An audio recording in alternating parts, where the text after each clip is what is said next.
the Devil's Run won the warrant.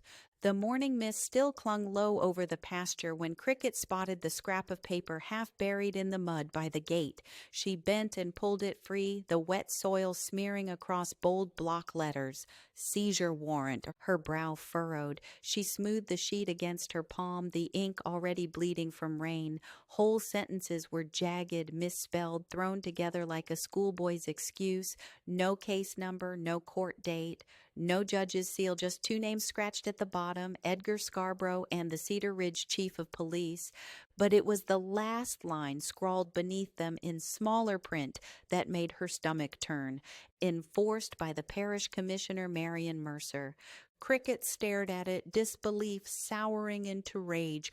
That commissioner had no power to seize property. That wasn't her duty, wasn't her jurisdiction. And worse still, Cricket didn't even live inside Cedar Ridge limits. The commissioner had absolutely no reach on her land for anything. This wasn't just a forgery. It was arrogance dressed up as law. She folded the paper in her fist and for a moment stood still, staring over the wide stretch of pasture where her father had raised stock all her life. That land wasn't just acres and fences. It was Iron Gate, the old boundary marker, the same ridgeline her family had held through droughts, hurricanes, wars, and every kind of disaster you can imagine. Whoever controlled Iron Gate controlled the crossing and the trade that flowed with it. Everyone in Cedar Ridge knew that. Everyone had wanted it. Her father, Henry, had warned her more than once about Clyde Calhoun. He called him a man who smiles while he's cutting your throat. Clyde wanted Iron Gate. So did Edgar Scarborough with his crooked enterprises. But nobody had tried longer and harder to get their hands on it than Marion Mercer, Cedar Ridge's double-dealing commissioner, and she was too eager to play both sides of the fence, smiling at church suppers while writing backroom deals with men who ran everything by intimidation. Now they'd come for her horses, the one thing that kept her payment steady and her place afloat. Take the horses, choke the income, force a default. It wasn't theft, it was strangulation dressed up in paperwork. She stormed into town, demanding an audience with the sheriff. She slapped the warrant across his desk, voice tight. My horses are gone, and this is what I found on my land. I want to file charges right now. The sheriff looked at the page, then leaned back, arms folded. Those horses weren't stolen, Cricket. They were seized, in government care now. In WHO's care, she shot back, and he only shrugged. Can't say? Next came the district attorney. Same story, a quick glance, a smirk, a shake of the head. Looks official enough to me, nothing I can do. Cricket sat with the mayor, Rebecca Dancy, and begged for her support. But even with empathy in her eyes, she still shook her head a deafening no.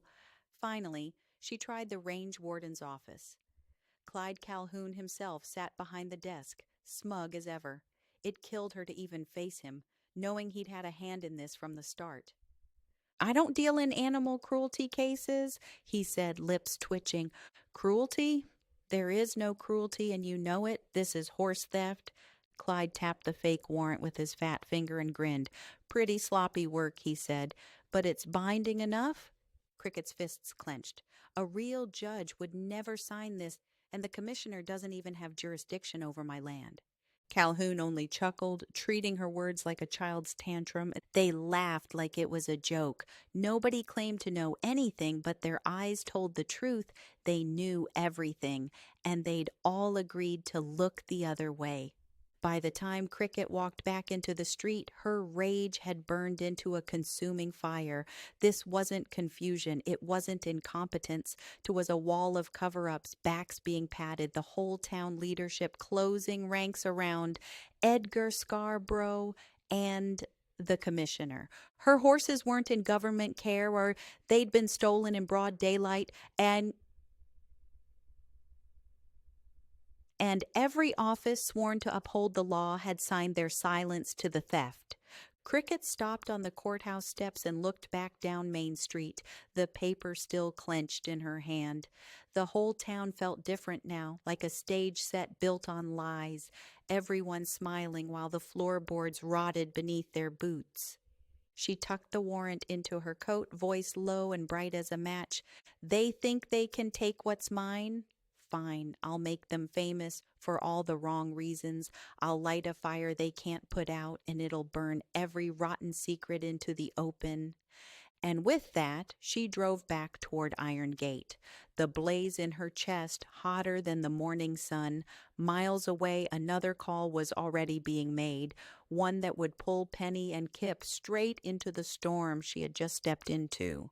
The trouble Marion Mercer had stirred was already riding the back roads, carrying word to the kind of people who didn't look the other way. Penny Lowery and Horse for Hire, with a reputation for going where lawmen wouldn't, and Kip's a quiet wall of steel who knew the back roads and knew Cricket. Together they were about to step into the fight of their lives.